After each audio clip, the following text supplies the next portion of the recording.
හිර වෙලා නැහැ. හරි ලස් ජීවිතයක් මේ මන් දාව හරි ලස්සනයි. අද මිනිස්සු ලක්ෂ ගාණක් මේකට පිරෙනවා. නමුත් ඒ කවුරුවත් ඒකෙන් බොහොම පිරිසුළු පිරිසයිනේ ඇවිල්ලා අහන්නේ මේ මොනවද උන්වහන්සේ දේශනා කළේ. ඒ නිසා බුදුහාඳුරු බුදි. පැහැදිලි කියන්නේ මේ තේරුමක් ඇතුව හැදුවේ. බුදුහාඳුරු නීති. වැඩක් නැහැ නැගිටලා. පැහැදිලි? ඒක අහන සුළු පිරිසයි ඉන්නේ. ඒ සුළු පිරිස ඒක අහලා සංසාරයෙන් එතර වෙනවා. ඒ ලෝකේ හැමදාම විදිහට අද විතරක් නෙමෙයි ඒක. ඒ දර්ශනයේ ගැඹුරට බහින්න සුළු පිරිස අනිත් ඔක්කොම උඩ ලිඳේ වටේ ඉන්නේ. ලිඳේට බහින්නේ නැහැ කවුරු. ලිඳේට බහින්න දෙන්නේ නැහැ තුන් දෙනා. ඒකට මොනව කරන්නේ? දැන් සෙනගක් ඇති මේ සෙනගක් මැදනේ සමහර දැහන්ගත වෙන්න කියලා තියෙනවා. අපි දැන් සමහරුන්ට අපි කතා කරාට පස්සේ ගොඩක් අය වෙනස් නමුත් සමහරු කියන්නේ අර මිස් ඉන්න නිසා එන්න බෑ බං. මොන පිස්සුද? මං නම් කැමති කොටියෙක් ඉන්න තැනකට යන්න.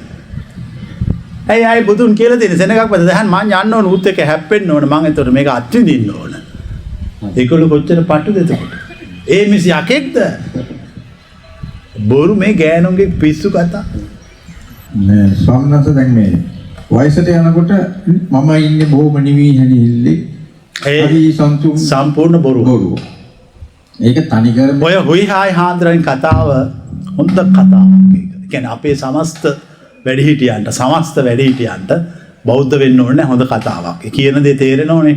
එයා වැඩත් එක්ක. ඒතර එයාට ප්‍රශ්න එයාගේ වයසට ගියත් එයා ගණන් ගත්තේ නැහැ. මොකද එයාට වැඩ තියෙන උදැල්ලේ වැඩ කරන්න ඕන. අලානික එයා කාටවත් ණයක් නැහැනේ.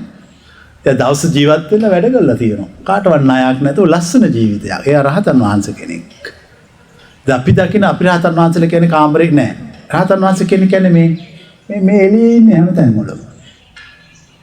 කාමරවල විහාරවල ඒ වයින් පිළිම. ඒක හොඳම කතාව. අපේ සමස්ත වැඩිහිටි පරපුරට ආදර්ශයක්. අපිට ඒ වගේ පූර්වාදර්ශ චරිත අපේ ඉතිහාසයේ අඩුයි නෑ. ඒ නිසා තමයි අපිට මෙහෙම කෙලවෙලා තියෙන්නේ. පැහැදිලිනේ? දැන් ඕව අපිට ඇහුවාම අපිට තේරෙනවා අපි වෙනස් වෙන්න ඕන. අපි මරණකම්ම වැඩ කරන්න ඕන. අපි මෙහෙම මානසිකව දැන් අර බලන්න අර මෙහෙණින් වහන්සේ ඊ ආපු එක්කෙනා තායිවාන අවුරුදු 73ක් වයස. මේ අපේ මෙහි අවුරුදු 60 අම්මන්ඩිල අපට වයසයි කියාගෙන යට ඉඳන් බුදුම වදිනකොට මමත් කිව්වේ කියන්න එපා. යන් මං අවිතර අල්ලන්නද පඩි අල්ලන්න ඕනේ මං තනියෙන් යන්න කිව්වා. තනියෙන් නැග්ග පඩි පෙළ. මං කල්පනා කරා මාර හයියක් නෙතියි. මං හරි කැමති එහෙම අයට. වයස ඉලක්කමක් විතරයි. පැහැදිලිද? ඒ කොච්චර ඒ මිනිස්සු හයියද අර කතා අහලා ඒගොල්ලෝ.